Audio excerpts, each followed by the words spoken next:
President of the New Zealand Mounted Rifles Charitable Trust.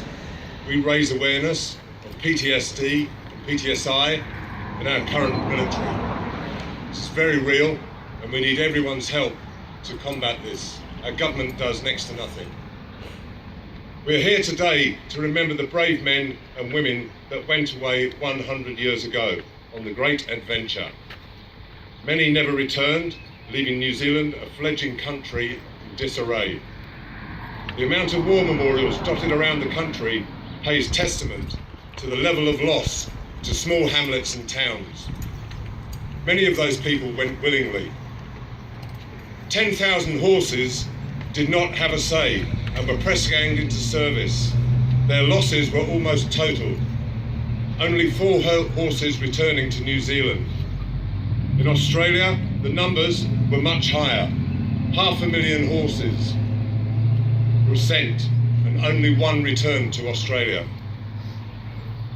The bonds that developed between man and beast were so strong that many men took the life of their mount rather than leave it in the hands of the locals to be worked to death. A poem by Neil Andrew. I spoke to you in whispers as shells made the ground beneath us quake. We both trembled in that crater, a toxic, muddy, bloody lake. I spoke to you and pulled your ears to try and quell your fearful eye as bullets whizzed through the raindrops and we watched the men around us die.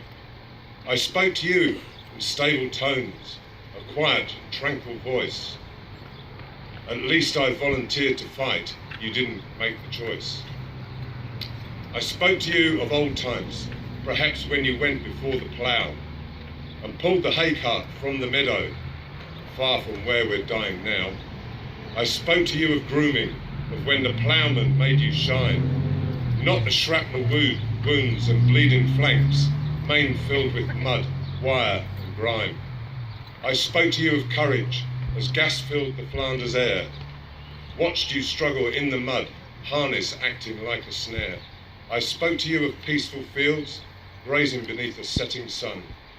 Time to rest your torn and tired body, your working day is done. I spoke to you of promises. If from this maelstrom I survive, by pen and prose and poetry, I'll keep your sacrifice alive. I spoke to you of legacy, for when this hellish time is through, all those who hauled or charged or carried will be regarded heroes too. I spoke to you in dulcet tones, your eye told me you understood, as I squeezed my trigger to bring you peace, the only way I could. I spoke to you in whispers.